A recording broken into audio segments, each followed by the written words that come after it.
Part 5, The Line. The thoughts started small, almost like daydreams. Marcus would be on hold, always waiting for someone to grace him with their attention, and he'd imagine what would happen if he just showed up. Walked into the corporate office of the insurance company that kept denying his claims. Not to yell, not to threaten, just to stand there in the lobby, calm and silent, making them acknowledge him as a human being rather than a claim number. In his mind, he'd watch their discomfort grow. Watch them call security. Watch them realize that all their policies and procedures meant nothing when confronted with simple, physical presence. He never did it, of course. But the fantasy felt good. Better than good. It felt like power. The fantasies grew more elaborate. When the DMV sent him another letter, something about needing additional documentation. Always more documentation. Marcus imagined taking every single form they'd ever given him, every piece of paperwork they demanded, and covering their office in it. Wallpapering the place with the evidence of their own bureaucratic excess, forcing them to wade through the same administrative bullshit they'd created. When his landlord texted about the rent increase for the third time, Marcus imagined doing the absolute legal minimum to the apartment, stopping the small acts of care that kept the place nice. Letting things deteriorate to exactly the point where it was still technically habitable but deeply unpleasant, making the landlord understand what it felt like to have someone nickel and dime you to death. These were just thoughts on harmless. Everyone had dark thoughts sometimes, didn't they? But the thoughts were becoming more frequent, more detailed, more satisfying. The shift happened on a Tuesday that started like any other terrible day. Marcus's car failed inspection. Nothing major. A burnout license plate light that cost $8 to replace. But the inspection itself cost $35. And now he had to take another afternoon off work to go back. And the inspection place was 40 minutes away. And their hours were 8 a.m. to 4 p.m., which meant missing work, which meant losing pay, which meant the cycle. Always the cycle. He fixed the light himself in the parking lot of the inspection station, using a bulb he bought at the auto parts store next door. 3 minutes of work. But now he had to wait in line again. Pay for the inspection again, because the previous inspection, done 6 hours earlier, was no longer valid. That doesn't make any sense, Marcus said to the teenager behind the counter. The kid shrugged. I don't make the rules, man. That fucking phrase. I don't make the rules. The anthem of everyone who'd ever made his life harder while pretending they had no choice in the matter. Who does make the rules? Marcus asked quietly. What? Who makes the rules? Give me a name, a phone number, someone, somewhere who decided that I have to pay twice for something that's not my fault. The kid looked uncomfortable. I mean, the state? The DMV? I don't know, man. I just work here. Marcus paid the $35 again. Got his inspection sticker. Walked to his car with his hands shaking. That night he drove back to the inspection station at 2 a.m. He didn't plan it. Didn't think about it. He just found himself there, engine idling in the empty parking lot, staring at the darkened building. There was a dumpster behind the building, the kind with a sliding metal lid. Marcus got out of his car and opened it. Empty pizza boxes, coffee cups. Normal garbage from the auto shop next door. He went back to his car, popped the trunk. He'd been meaning to clean it out for weeks. Old fast food bags, empty water bottles, the accumulated debris of a life lived in transit between obligations. He carried it all to the dumpster, piece by piece. And then he kept going. He walked the perimeter of the parking lot, collecting trash, cigarette butts, old receipts, a torn plastic bag caught in the fence. Everything went into the inspection station's dumpster. It took an hour. When he was done, the dumpster was overflowing. Trash spilled over the sides, would inevitably blow across the parking lot when the wind picked up, creating a mess someone else would have to clean. Marcus stood back and looked at his work. It was petty, childish, meaningless in the grand scheme of things. It felt incredible. He drove home and slept better than he had in weeks. The coffee shop near his office had a tip jar that always seemed to be full. Not because the service was particularly good. The baristas were surly teenagers who barely acknowledged customers, but because people felt guilty not tipping. Marcus had stopped tipping there months ago. Why should he subsidize the wages of employees whose employer was too cheap to pay them properly? Why should he feel guilty about a system designed to shift responsibility from corporation to customer? But one morning, watching the barista barely glance up from her phone as she shoved his coffee across the counter, Marcus had a different thought. The tip jar was just sitting there, accessible, full of cash. He waited until the barista turned away, then casually dropped his dollar in and palmed a $5 on the way out. $4 profit, barely anything. But the principle. He did it again the next day, and the next, small amounts. Never enough to be noticed, a redistribution of wealth from a system that demanded tips for service that didn't warrant them to someone. Himself, who actually needed the money. Was it stealing? Technically, yes. But was it really stealing when the whole system was designed to steal from him? When every fee, every surcharge, every convenience cost was just corporate theft dressed up as policy? Marcus decided it wasn't. He was just correcting an imbalance. The coffee shop theft became routine. Then he expanded.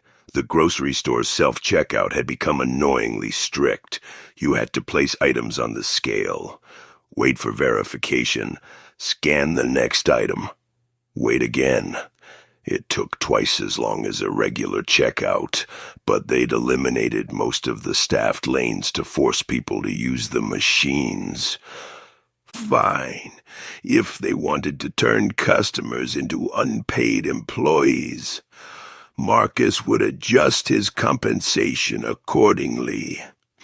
An organic avocado scanned as regular. Expensive grapes weighed as bananas. Nothing obvious, nothing that would trigger an alert, just adjustments, corrections to the price gouging they called premium products. It wasn't about the money, though the money helped. It was about equity, balance, taking back a fraction of what had been taken from him. At least that's what he told himself. Brad made the mistake of leaving his laptop unlocked when he went to lunch. Marcus walked past his cubicle, glanced at the screen, and saw it. Email open, cursor blinking. Brad had been composing a message to the CEO about innovative synergy solutions, or some other meaningless corporate jargon. Marcus didn't touch the keyboard, didn't read the email, just paused, considered what would happen if someone sent that email with a few typos, a grammatical error or two. Nothing that would get Brad fired. Just enough to make him look slightly less polished, slightly less competent. Marcus kept walking, but the thought stayed with him.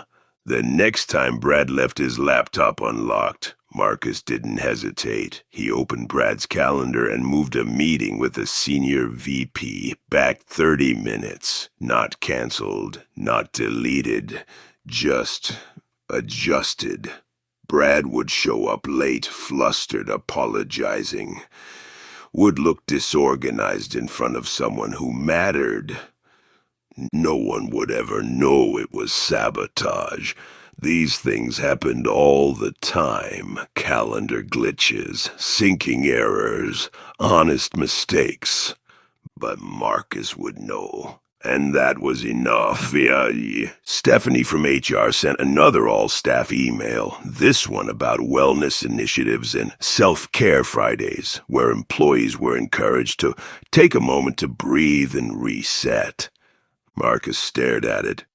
Self-care Fridays. As if the problem was that people weren't breathing correctly, not that they were drowning in work while being paid barely enough to survive. He hit reply. All. Great idea.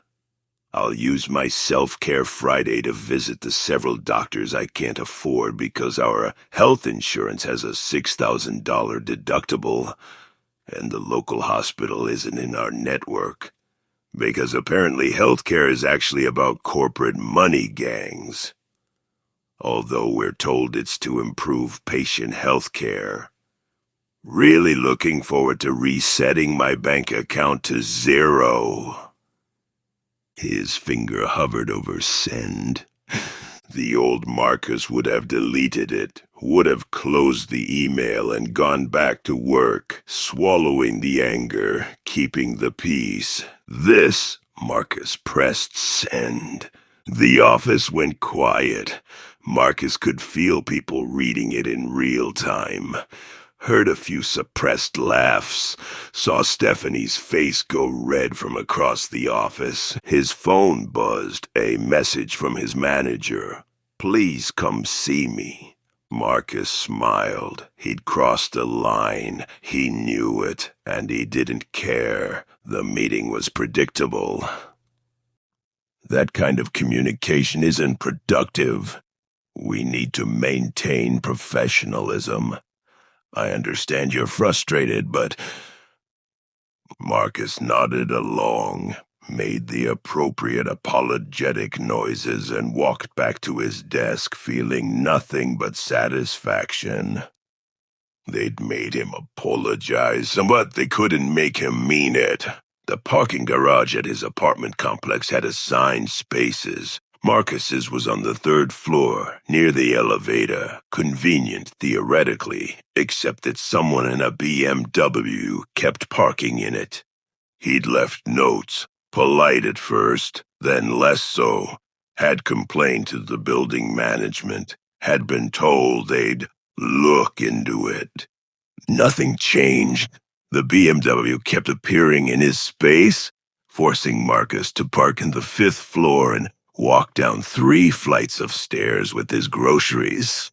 It was just parking, just stairs, just one more small inconvenience in an endless series of inconveniences. But Marcus had stopped accepting small inconveniences. The BMW had custom rims, expensive. Probably cost more than Marcus made in a month. He happened to have a valve stem tool in his car, one of these little metal caps you could use to let air out of tires. Not damage them, not slash them, just deflate them, slowly, harmlessly. Marcus waited until 2 a.m., walked down to the parking garage. The BMW was there, predictably, in his space. He unscrewed the valve cap from the front driver's side tire, pressed the tool down, heard the hiss of escaping air. He didn't deflate it completely, just enough. Enough that the driver would get in tomorrow, start driving, and realize something was wrong, enough to ruin their morning.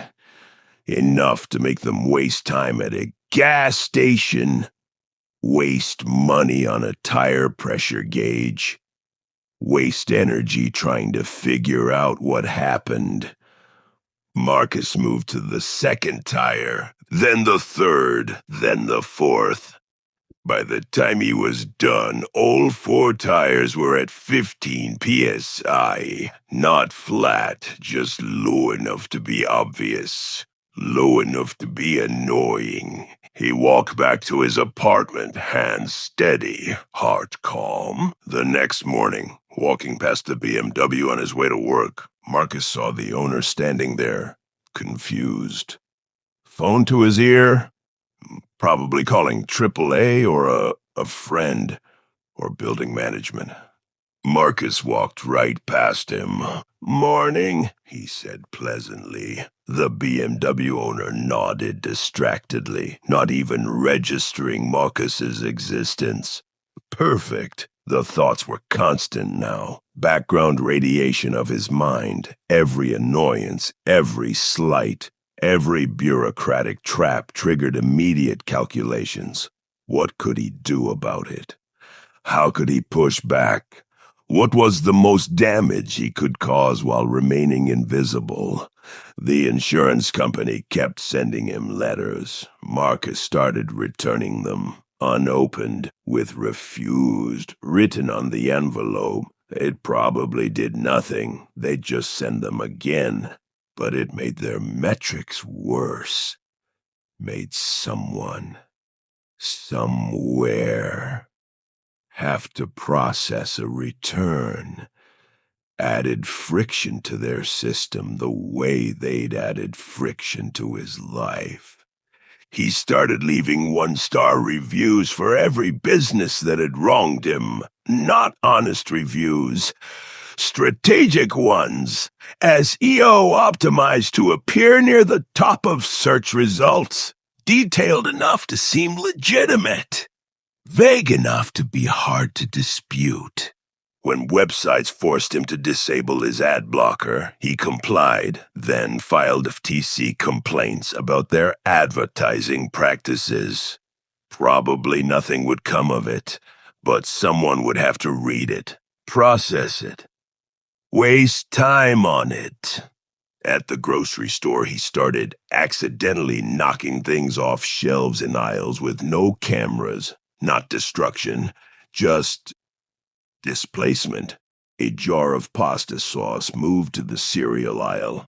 Frozen food left in the bread section where it would thaw and have to be thrown away. Small acts of chaos that created work for minimum wage employees who would blame corporate for understaffing rather than looking for a culprit. Was he hurting the wrong people? Maybe. Probably. But the people at the top were unreachable. Insulated by layers of bureaucracy and policy. The system protected them, so Marcus attacked the system itself, made it less efficient, more costly, more annoying. If enough people did what he was doing, the whole thing would collapse under its own weight. Marcus had become a virus in this social contract, and it felt like evolution. He was working late at the office when he noticed the cleaning crew had left a master key on their cart. They always did this, left it sitting there while they emptied trash cans, assuming no one would bother taking it, because what would someone do with access to empty offices? Marcus picked it up, felt the weight of it, all those locked doors, all these private spaces. All that trust in a system that assumed people wouldn't abuse access just because they could. He should put it back. He knew he should put it back. Instead, he walked to Brad's office. Brad had gotten promoted last month naturally, the kind of lateral move that came easy to people whose parents paid their rent and unlocked the door. Nothing dramatic. Just looked around, saw the photos of Brad's family on the desk. His degree from a private college Marcus could never have afforded, the small humidifier running even though no one was there. Wasting electricity. The company paid for. Marcus didn't take anything, didn't move anything, just stood there, breathing Brad's air, inhabiting his space without permission. Then he left, relocked the door, and returned the key to the cleaning cart. But now he knew he could. That was the thing. The knowledge that he could access these spaces, these lives, these little kingdoms of people who'd never struggled for anything. The power wasn't in the doing, it was in the knowing. Though the doing, Marcus was starting to realize, was becoming more tempting every day. Late at night, lying in bed, Marcus would replay his small victories, the deflated tires, the stolen tips, the moved appointments and wasted time and tiny acts of sabotage that probably meant nothing to anyone but him. He should feel guilty. He knew he should feel guilty. Instead, he felt awake, alert, like he'd been sleepwalking through his life and had finally opened his eyes. The world had been hurting him for years, quietly, systematically, with bureaucratic efficiency, and he'd taken it, absorbed it, played by rules designed to make him lose. But now he was writing his own rules, small ones, petty ones. Rules that said, if you waste my time, I'll waste yours. If you make my life harder, I'll return the favor. If you treat me like I don't matter, I'll show you what it feels like to be powerless. Was it justice? No. Justice would require changing the system.